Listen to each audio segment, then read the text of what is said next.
नमस्कार दोस्तों, स्वागत है आपके अपने YouTube चैनल में। आज हम मकर संक्रांति के दिन कही जाने वाली पौराणिक कथा लेकर आई हैं।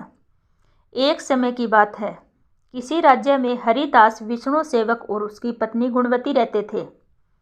गुणवती बहुत ही सुशील और विष्णु जी की परम भक्त थी। वो एक पतिव्रता स्त्री थी।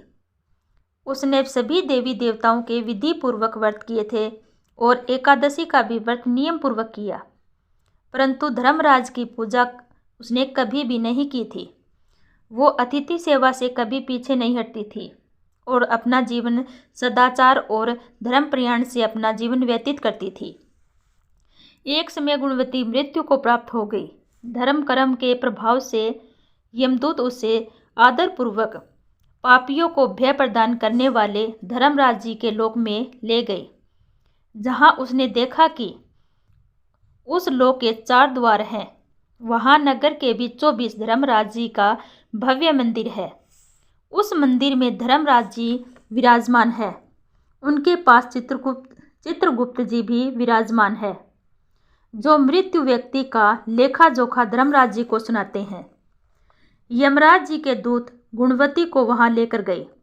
जैसे ही गुणवती ने धर्मराज जी को देखा तो वह भयभीत होकर कांपने लगी और नीचे मुंह कर खड़ी हो गई। अब चित्रगुप्त जी ने धर्मराज जी को गुणवती का पाप और पुण्य का लेखा जोखा सुनाया। धर्मराज जी गुणवती की भक्ति देखकर बहुत प्रसन्न हुए, परंतु वह कुछ देर बाद उदास हुए। उनकी उदासी गुणवती ने देखी तो वह गुणवती ने धर्मराज जी से निवेदन किया कि हे प्रभु, मुझे समझ में नहीं आ रहा कि आप उदास क्यों हो गए। मुझसे ये क्या पाप हो गया है?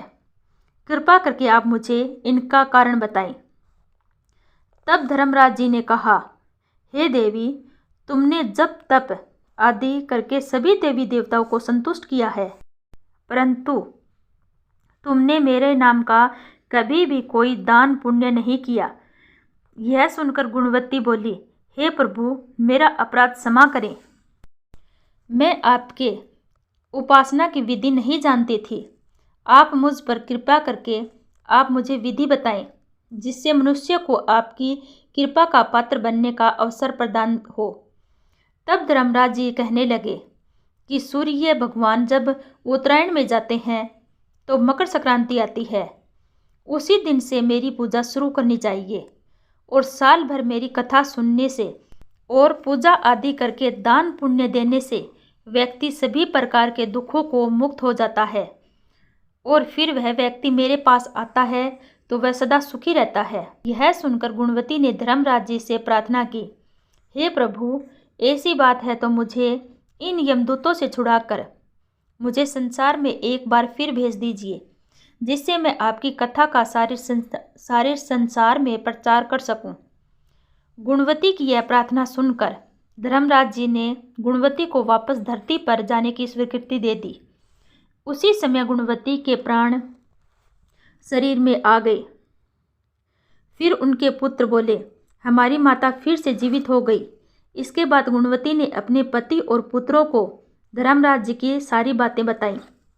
गुणवती ने अपने पति और पुत्रों के साथ मकर संक्रांति के दिन से ही पूरी विधि विधान से कथा और पूजा प्रतिदिन करना शुरू कर दिया और साथ ही साथ दान पुण्य भी किया। इस प्रकार गुणवती ने साल भर कथा सुनी और वह सभी सुखों को भोगने के बाद जब वह मृत्यु को प्राप्त हुई तो स्वर्ग में सभी देवताओं ने गुणवती का आदर सत्कार किया। हे धर्मराज जी, इस कथा को कहते हुए, सुनते और हुकार भरते हुए सभी पर अपनी कृपा बनाए रखना। धन्यवाद।